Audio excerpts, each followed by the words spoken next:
Israel ও ইরানের হামলা পাল্টা হামলা দেখে চীন, রাশিয়া ও পাকিস্তান প্রকাশ্যে কথা বললেও অনেকটাই আড়ালে ছিলেন উত্তর কোরিয়ার প্রেসিডেন্ট কিম জং উন। তবে এবার সম্মুখে আসলেন পরমাণু শক্তিধর দেশের এই রাষ্ট্রপ্রধান।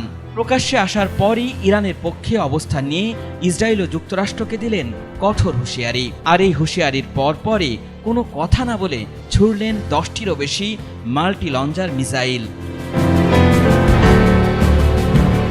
ইরানের গত কয়েকদিনের টানা হামলায় ইসরায়েলের অবস্থা এমনিতেই নাজুক। তার উপর পরমাণু শক্তিধর কিম জং উনের এমন আচরণ দেখে অবাক হয়েছে গোটা বিশ্ব।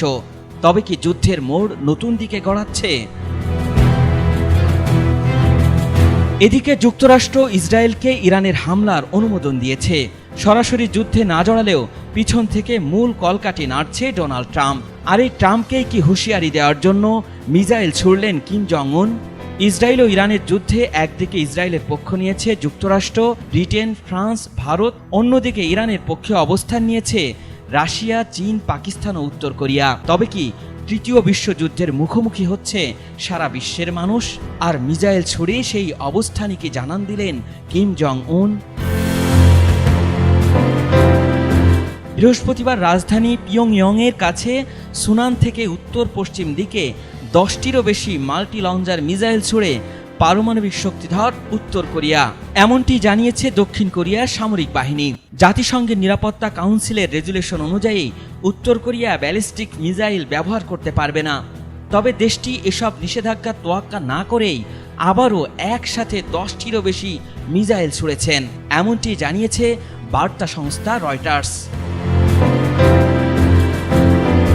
এদিকে সরকারি এক ভাষণে ইসরায়েল ও ইরান ইস্যুতে উত্তর কোরিয়ার প্রেসিডেন্ট কিম জং উন বলেছেন, এই যুদ্ধে ইরান একা নয়। উত্তর কোরিয়ার সেনাবাহিনীকে যুদ্ধ প্রস্তুতির সর্বোচ্চ স্তরে নিয়ে আসা হয়েছে। আমরা কঠিন সময়ে আমাদের মিত্রদেরকে ত্যাগ করি না, আমরা ইরানকে সম্পূর্ণরূপে সমর্থন করি। মার্কিন যুক্তরাষ্ট্রের সামরিক আগ্রাসন এবং চাপ নীতি আমাদের জানা। আমরা আমাদের বন্ধুদের পাশে দাঁড়িয়ে আছি। আর কিমের এমন কথার পরই অনেকটাই চাপে পড়েছে ইসরায়েল ও যুক্তরাষ্ট্র। আল ইমরান, এটিএন বাংলা, ঢাকা।